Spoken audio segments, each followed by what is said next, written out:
છેલ્લે આપણી સાથે ધર્મસિંહભાઈ છે. ધર્મસિંહભાઈ, દેશની અંદર ક્રાંતિ કરવી હોય તો ઓબીસી, એસસી, એસટી સમાજના લોકોએ ભેગા થવું પડશે. તો એ અચ્છા ઓકે. ધર્મસિંહભાઈ, ઓબીસી, એસસી, એસટી સમાજ ને તમારો છેલ્લે શું સંદેશ છે ઓબીસી, એસસી, એસટી સમાજને એ એક થાય એના માટે આ તમારો શું સંદેશ છે આપણા હક અધિકાર લેવા માટે?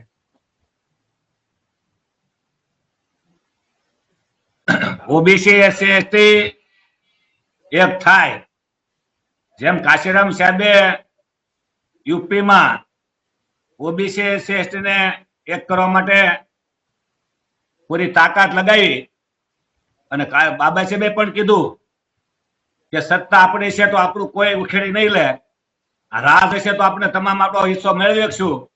તો કાશીરામ સાહેબે યુપીમાં લોકોને જગાડીને એ સાબિત કરી દીધું કે જેનું રાજ હોય એની વ્યવસ્થા હોય. અને ખરેખર તો માન્ય કાશીરામ સાહેબને હું પ્રણામ કરું છું કે મંડળ કમિશન ને લાગુ કરવા માટે 300 સભા કરી હતી અને વડાપ્રધાન વીપીસી નહોતા માનતા તો નાયબ વડાપ્રધાન દેવીલાલને મળ્યા કે વીપીસી ખેલ કરે છે. તો નાયબ વડાપ્રધાન દેવીલાલે ને માન્ય કાશીરામ સાહેબે 9 તારીખે મોટી સભાનું નક્કી કર્યું હતું અને ખબર પડી ગઈ વીપીસી ને કે આપણે બધું થઈ જાય છે એટલે અનામત આપણે અનામત 70% શરૂ કરી દીધી અને એ પણ શરૂ કરી હતા. આજ લોકો વિરોધ કરતા હતા. એટલે ઓબીસી, એસસી, એસટી ને કહેવા માંગુ છું કે આપણે સરકાર બનાવો અને આપણે જાતે આપણા અધિકારો મેળવીએ એ આપણી તાકાત છે. અને બાબા સાહેબે કીધું કે ભાઈ આપણી મૂળ સમસ્યા સત્તા છે, સત્તા ઇઝ માસ્ટર કી છે. તો દરેક પ્રશ્નનું સોલ્યુશન માત્ર સત્તા છે. તો આપણે રાજ લેવાની વાત કરી, આપણો પક્ષ, આપણી સરકાર અને આપણી વ્યવસ્થા શા માટે આપણે 2-3% વાણિયા બ્રાહ્મણ તળિયા છાંટવા જોવે? એટલે ખાસ કરીને આજનો કોળી, ઓબીસી, એસસી નો એક જ સંદેશો છે કે આપણી પાર્ટી, આપણી સરકારને આપણો મત દઈએ અને આપણી વ્યવસ્થા કરીએ. અને આપણે બાબા સાહેબે આપેલા સંવિધાનને જે પણ આપણે વ્યવસ્થા છે એ આપણે સાથે આપણે વ્યવસ્થા મેળવીએ. જો 75 વર્ષથી આપણે ન સમજીએ તો આ વાણિયા બ્રાહ્મણ આપણને ગધેડા સમજે છે, આપણને મૂર્ખ સમજે છે. આપણે મૂર્ખ ન થવું જોઈએ અને ઓબીસી, એસસી, એસટી સમાજને સાથે મળીને કામ કરવું જોઈએ. જે મહાપુરુષોએ જ્યોતિરાવ ફૂલેથી માંડી, રામાસ્વામી પેરિયાથી માંડી અને સાવજી મહારાજે અને બાબા સાહેબે એવા અનેક મહાપુરુષોએ આપણી વ્યવસ્થા માટે જેને અમે સંઘર્ષ કર્યો છે એની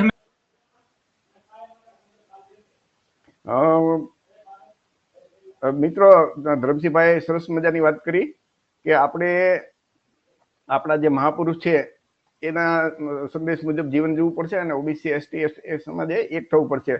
મિત્રો કોઈ જોડાણા નથી પણ જે બધા મિત્રો જોડાણા છે લાઈવમાં એમની જે કોમેન્ટ છે ને ઘણી બધી સારી કોમેન્ટ હોય છે. તો ભાઈ દિનેશભાઈ છે એમની કોમેન્ટ છે કે ભાઈ ગામડે ગામડે જઈને આપણે કામ કરવું જોઈશે, બિહારની જેમ રાજનીતિ કરવી પડશે. અને એમણે કીધું ભાઈ કોળી સમાજના તો એ માતા મહામાયા છે જે બુદ્ધના માતા એ કોળી સમાજના હતા. એટલે કોળી સમાજને તો ગૌતમ બુદ્ધ સાથે એમ કે ભાઈ લોહીના સંબંધ છે. તો કોળી સમાજે ભગવાન બુદ્ધના રસ્તે ચાલવું જોઈએ એવું એમનું એક સજેશન છે. એ બહુ સારી વાત છે. બીજા એક કુંજભાઈ જે એમનો છે કે ભાઈ ઓબીસી ના, એસસી ના, એસટી ના મત જોતા હોય ત્યાં સુધી હિન્દુ બનાવે છે પછી જયારે મત લઈ લે પછી હિન્દુ તરીકે કોઈને ગણતા નથી અને હક અધિકાર હિન્દુ તરીકે આપતા નથી. તો આ બધી જે ઘણા બધા લોકોએ સરસ મજાની કોમેન્ટ કરી છે. વીપી સિંહ જયારે કે ભાઈ અનામત આપી હતી ઓબીસી ને એક ભલામણ, ત્યારે અડવાણીએ રામ રથ યાત્રા કાઢી અને એ આપણો હક અધિકાર રોક્યા હતા. એ એમ કે ઓબીસી યાદ કરવું જોઈએ. તો આવી સરસ મજાની કોમેન્ટ બધી મિત્રોએ લખી છે.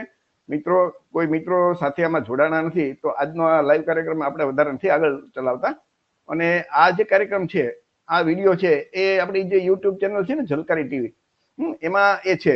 તો દરેક મિત્રોને વિનંતી કે આ ઝલકારી જે ટીવી ચેનલ છે આપણી ઝલકારી ટીવી એને લાઈક અને સબસ્ક્રાઇબ કરજો.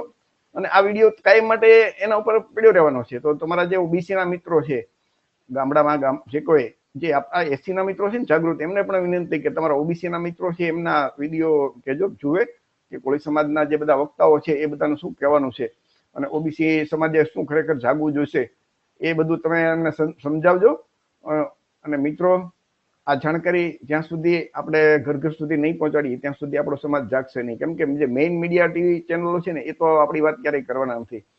તો ફરીથી આજે જે પણ મિત્રો લાઈવમાં જોડાણા અને જે મિત્રો સતત સાથે રહીને આમાં કોમેન્ટ લખી, દરેક મિત્રોને ખૂબ ખૂબ આભાર. કાર્યક્રમ આપણે અહીંયા પૂરો કરીએ છીએ. જય ભીમ, નમો બુદ્ધાય, જય સંવિધાન.